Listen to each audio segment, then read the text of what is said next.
మనకి కనబడుతుంది పూర్తి స్థాయిలో ఎప్పుడే అయిపోతుంది.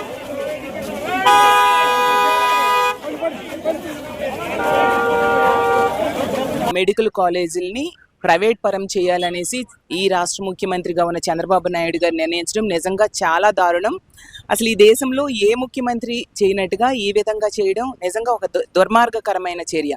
దీన్ని మేము తీవ్రంగా ఖండిస్తూ ఉన్నాము. ఈరోజు ప్రజా సంఘాలు అయితేనేమి, విద్యార్థి సంఘాలు, అన్ని పార్టీలు కూడా వ్యతిరేకిస్తూ ఉన్నా కూడా ఏకపక్షంగా ప్రైవేట్ పరం చేయడానికి చంద్రబాబు నాయుడు గారు నిర్ణయం తీసుకున్నారు. ఖచ్చితంగా ప్రభుత్వమే మళ్ళీ ప్రభుత్వ కాలేజీలు, మెడికల్ కాలేజీలు కట్టేంత వరకు మా పోరాటం ఇలాగే కొనసాగుతాము. ప్రభుత్వాన్ని ప్రశ్నిస్తాము, సభలో ప్రశ్నిస్తాము, అలాగే బయట కూడా ప్రశ్నిస్తాము.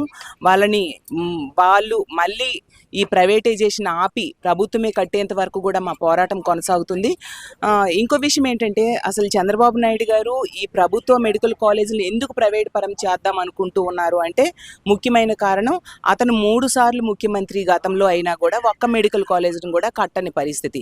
కానీ జగనన్న కేవలం 5 ఏళ్లలో 17 మెడికల్ కాలేజీలు కట్టడానికి, నిర్మాణం చేయడానికి శ్రీకారం చుట్టడమే కాకుండా కోవిడ్ లాంటి విపత్కర పరిస్థితులు 2 ఏళ్ళు ఉన్నా కూడా వాటన్నిటిని అధిగమించి ఈ నిర్ణయం తీసుకున్నారు. దానితో పేరు వస్తుంది జగన్ గారికి అన్న కుళ్ళుతో ఈ విధంగా చేయడం జరుగుతూ ఉంది. అంతేకాకుండా తన బినామీలకి, తన సొంత సంస్థలకి ఈ మెడికల్ కాలేజీలు కట్టబెట్టే దురాలోచన కూడా చంద్రబాబు నాయుడు గారికి ఉంది.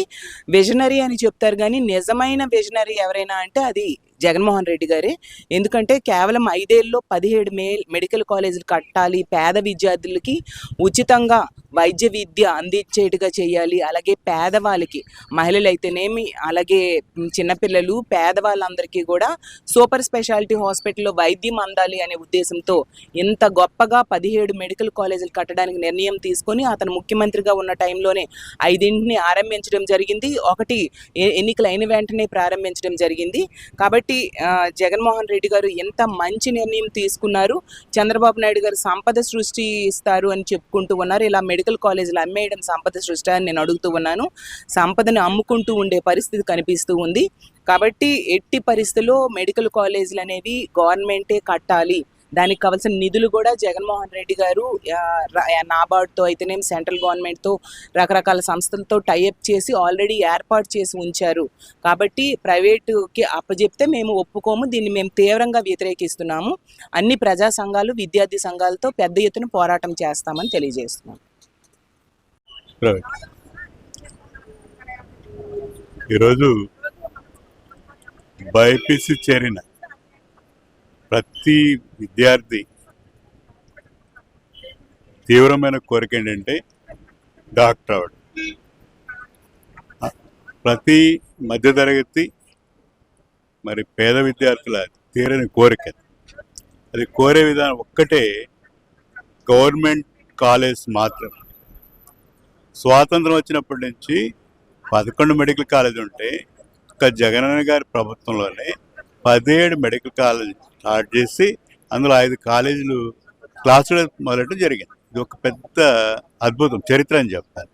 అలాంటి పరిస్థితుల్లో ఈరోజు 10 మెడికల్ కాలేజీని ప్రైవేట్కి, పీపీపీ అంటే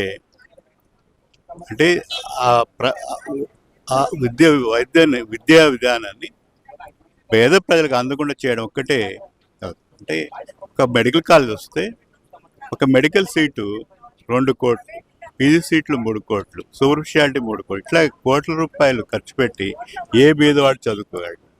ఆ విజన్తోనే జగన్మోహన్ రెడ్డి గారు పేద ప్రజలకి, పేద విద్యార్థులకి మంచి వైద్య విధానం అందులో రావాలి. ఒక సూపర్ స్పెషాలిటీ ప్రతి జిల్లాకి ఉండాలి. దానివల్ల ప్రజలు ఆరోగ్యం బాగుపడుతుంది, నాణ్యమైన వైద్యం, విద్య 2 అందుబాటులోకి వస్తుంది. మధ్యతరగతి పేద విద్యార్థులను పెట్టిన ఈ ప్రైవేట్ మెడికల్ కాలేజ్ని గవర్నమెంట్ నుంచి ప్రైవేట్కి దానం చేయడం అనేది నిజంగా ఇది చాలా దుర్మార్గం చర్య, డౌట్ లేదు. అందులో తప్పకుండా ఎదురు ప్రజలందరూ కూడా ఆలోచించాల్సిన అవసరం ఉందని నేను medical education the big dream for all middle class and below poverty line people. Only that was fulfilled with the Jagannath Reddy's XCM's vision. 17 medical colleges are started. Because other states are waiting for the medical seats. They are begging with the National Medical Council. But only the AP, the history, 17 medical colleges coming and they giving free education, free treatment to the public. So really, they giving to the private PPI, private people is only harming the poor students. They are really interested in medical education. They actually is very big assault on students, poor students and the middle class people. Last government, they constructed 17 the medical colleges. Out of 17, 7 are completed. Other on the building stage and construction stage. Already 5 colleges started in the first year, second year. Students are studying, but suddenly this government changing the policy and want to the privatization. If the government college goes to the privatization, the merit people opportunities will go down. So middle class, lower middle class people, they will miss that opportunity. If once we hand over medical college to the private people, definitely they will take the donations. Without donation, in unofficially, they don't follow the rules. Even the government fix the fixed amount, but out of the record, they will collect. That is, everybody knows in everywhere private college it is going. Though it is the society, though it is any trust, definitely people, the organization will exploit the people.